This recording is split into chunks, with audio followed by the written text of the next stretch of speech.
प्रिय कुरुक्षेत्र आए। एक ऐसा स्थान जहाँ की मिट्टी कहाँ है पुष्कर जी, कहाँ है शरीर से कुरुक्षेत्र? लग जाए वहां से तो पैदल चलकर पुष्कर कुरुक्षेत्र पुण्य हो आए। जाता है। शरीर वो की आकर आत्मा के भगवान ने जीवात्मा कहा, बन जाती लक्ष्मण है और हम व्यक्ति चलते धन्य चलते हो बहुत जाता श्रमित है। हो गए हैं, ऐसी तुम थोड़ा पावन जल की ले आओ। जगह जहाँ की मिट्टी भूल और कर देखो भी वैदेही अगर की क्या दशा हो हमसे गई। स्पर्श भी हो जाए तो तो क्या हो लक्ष्मण जी जाता है। तमक कर बोले सुनिए राजेंद्र जी कि ना मैं महाराज आपका के गुलाम हूँ, श्रीमुख तो से ना श्री आपकी कर गृहिणी का कमलों से गुलाम हूँ। सुनिए।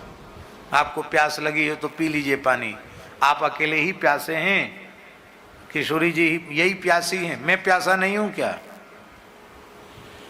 जानकी जी को हुआ कि लक्ष्मण को लगता है बहुत परेशान हो गए लक्ष्मण जी, गर्मी चढ़ गई है माथे में, इसलिए ऐसा बोल रहे हैं। पर राम जी तनिक भी नाराज नहीं हुए, मुस्कुराए, बोले चलो इस क्षेत्र से थोड़ा आगे बढ़ो। उस क्षेत्र से जैसे ही आगे बढ़े कि लक्ष्मण जी फूट फूट कर रोने लगे। उनको याद आया मैंने भगवान को जवाब दे दिया, सेवा से इनकार कर दिया। कहा लक्ष्मण तुम रो क्यों रहे हो? बोले जैसे किसी को स्वप्न की याद आवे ऐसे हमको याद आ रही है। आपने कहा हमको पानी चाहिए और मैंने तमक के जवाब दिया कि मैं आपका गुलाम नहीं हूँ, मैं आपकी घरवाली का गुलाम। अरे मैं तो श्री सीताराम जी का जन्म जन्म से गुलाम हूँ और जन्म जन्मांतर गुलाम रहने वाला ही हूँ, पर मेरी बुद्धि कैसे बिगड़ गई। भगवान बोले ये भूमि का दोष था, तुम्हारा दोष नहीं है।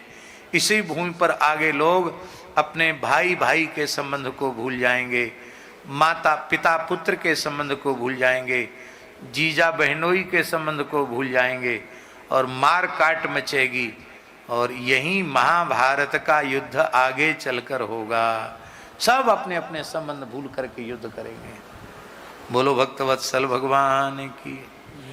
आप लोग कहेंगे भैया तब कुरुक्षेत्र की धरती तो बड़ी खराब है, वहां नहीं जाना चाहिए। नहीं नहीं ऐसा मत कहो। सुनो महाराज जी, स्कंद पुराण में लिखा है कि पवन के वेग से कुरुक्षेत्र की मिट्टी उड़कर किसी दूसरे प्रांत में चली जाए और धोखे से किसी व्यक्ति के मस्तक पर पड़ जाए, तो शरीर पर पड़ जाए, तो तत्काल संपूर्ण पापों से मुक्त हो जाता है और मोक्ष का अधिकारी बन जाता है। इसलिए धर्म क्षेत्रे कुरुक्षेत्रे, धर्म क्षेत्रे, उसको धर्म क्षेत्र कहा गया। धर्म सम्राट स्वामी श्री कृपात्री जी महाराज कहते थे हमारे पूर्वजों का चिंतन कितना विलक्षण था। लोग कहते हैं क्या है कहीं भी रह जाओ, कहीं भी। अरे कहीं भी क्यों रह जाओ, मरने की जगह भी देख कर मरना चाहिए। मरना तो है ही है, पर कहां मरें ये विवेक है। महाभारत का युद्ध होगा, अब युद्ध टलने वाला नहीं है, लेकिन कहां मरने से मरने के बाद कल्याण की पक्की गारंटी। बोले ये कुरुक्षेत्र ऐसा है जहां मरने से मोक्ष प्राप्त होता है। इसलिए कुरुक्षेत्र के मैदान में ही लड़ने का निश्चय किया गया। तो ऐसा भी पुराण में वर्णन है। भगवान श्री राम आगे बढ़े